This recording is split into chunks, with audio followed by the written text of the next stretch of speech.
We are losing through retirement a number of our most distinguished members, and none of them have I been closer to than the senator from Utah, Senator Bennett, and I'm pleased that he is also here on the floor today. He made his farewell speech last week. Now I'd like to speak about his farewell myself. Over the last 18 years, I've come to rely on Bob's counsel, and today I would like to thank him publicly and personally for being so generous with his candid advice and unfailing good judgment. I simply would not be where I am today without the benefit of Bob's wisdom and friendship, and I'm deeply grateful for it. Now, Bob's always been a pretty low-key guy, and he's always preferred working quietly in the background. Both rarities in politics today. But as with most everything Bob does, there's a method behind his style. As Bob once put it, in Washington there are two kinds of senators, workhorses and show horses. I decided I would be a workhorse. And then he went on to explain the difference. He said, most of the show horses, he said, look in the mirror in the morning and see a president looking back at them. But we haven't elected a bald president in this country since Eisenhower, so I look in the mirror and realize I don't have the qualifications. What Bob failed to point out, of course, is that he's got one of the longest resumes in the Senate. So I'd like to take a moment today to go through just some of the things he's achieved in a very, very eventful life. Born in Salt Lake City, Bob was the youngest of Francis and Wallace F. Bennett's 5 children. Bob learned the value of hard work from his dad and the importance of faith from both his parents. The product of public education, Bob graduated from East High School in Salt Lake City and then went on to attend the University of Utah, where he majored in political science and served as student body president. After college, he served 3 years as chaplain in the Utah Army National Guard. By then, Bob's father had already been a U.S. Senator for a number of years, and after his service, Bob joined his dad's Senate re-election campaign in 1962. It was a close race, but Bob's father was able to win. And Bob himself was hooked on politics. After working on the campaign, he wasn't much interested in returning to Bennett Paint and Glass, so he packed his bags and moved to Washington. After bouncing around a little as a press secretary in Congress, a corporate researcher working on federal pension law, and chief administrative assistant for his dad, he took a job as a lobbyist for J.C. Penney. Now, in those days, lobbyists did not make as much money as they do today. But Bob enjoyed the work and the friendships he made, including his friendship to the legendary Bryce Harlow.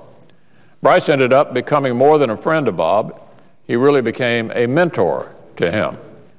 And when Nixon won the presidential election in 1968, Bryce pulled him aside and gave him some marching orders. He said, if I have to give up my cushy corporate job to serve this administration, he said, so do you. Go get measured for a suit and go over to the Department of Transportation. Show up. You're going to be John Volpe's head of congressional relations.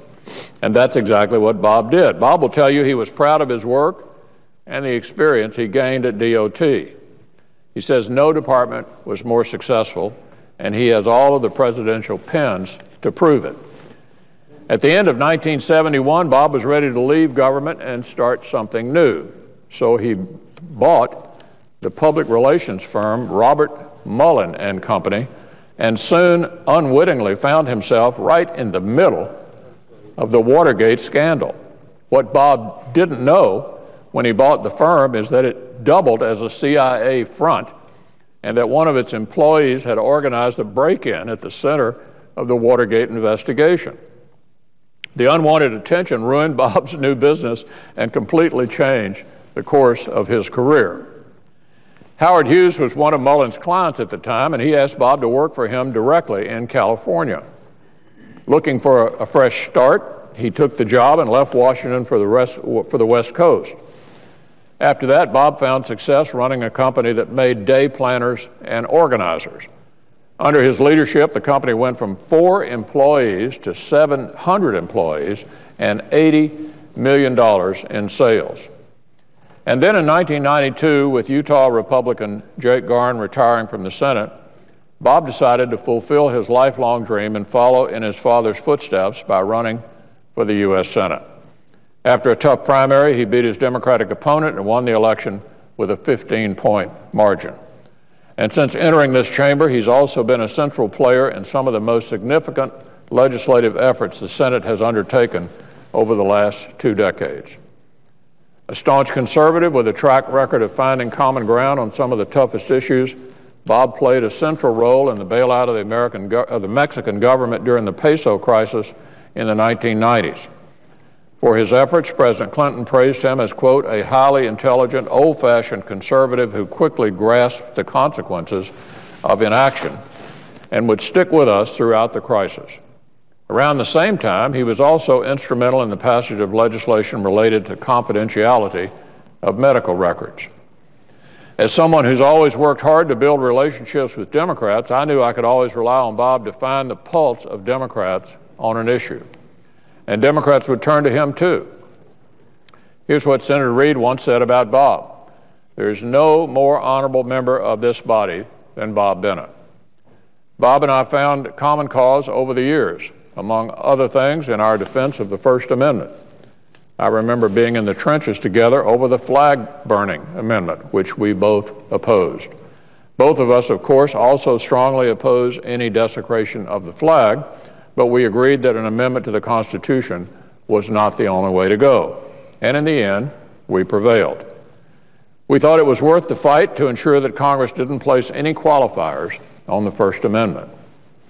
Over this time, Bob became one of my most trusted colleagues, and that's why when I was elected Republican leader, I asked him to serve as one of my advisors. He's smart, level-headed, a proven leader, a successful entrepreneur, and when he speaks, everyone listens. In addition, he has a remarkable gift of persuasion. Far from the floor is where Bob does his best work. It's a trait he learned from his dad. As Bob once put it, building a consensus, building relationships where people will trust and do things for you is the hardest work of the Senate. And when it comes to fruition, it's also the most rewarding work in the Senate. Bob decided long ago to do his best to stay out of the nasty political fights that occur from time to time in this town. That's one of the reasons you don't ever see him on Sunday shows. Bob knows that most of the time the media is just looking for a gotcha moment. He's more interested in spending his time focusing on what is best for his constituents, whether it's in this chamber, in committee, or back home. In addition to Bob's role in leadership, he served as the ranking member of the Rules and Administration Committee, as the chairman of the Joint Economic Committee, as the senior member of the Senate Banking Committee, as the ranking member on the Subcommittee on Energy and Water Development, and of course on the Senate Appropriations Committee. He's been involved in nearly every major issue that's come through this chamber over the past 2 decades. He's worked hard to fix our economy and healthcare system, simplify the tax code, reform entitlement programs, and strengthen America's national security at home and abroad. But Bob will tell you his most important job is being a husband. And of course, today we also pay tribute to Joyce, who has played such an active role in the life of the Senate family over the years. We'll miss them both. Together, they've raised 6 children, and in nearly 50 years of marriage, they've certainly seen a lot. When asked about his legacy, Bob has pointed out that it was always his hope to live up to his own father's example of integrity and hard work. And Bob, we know that if your dad were here today, he'd be so proud of all you have accomplished, not only in this chamber, but for our country, but also as a devoted husband, father, and grandfather. So it's with a sense of gratitude for all that he has meant to the Senate and to me personally that I pay tribute to Bob Bennett. It's been an honor to serve with him, and most important, to call him a friend. And on behalf of the entire Senate family, I want to thank Bob for his service. He will be missed, and we wish him all the best in the next chapter of his life.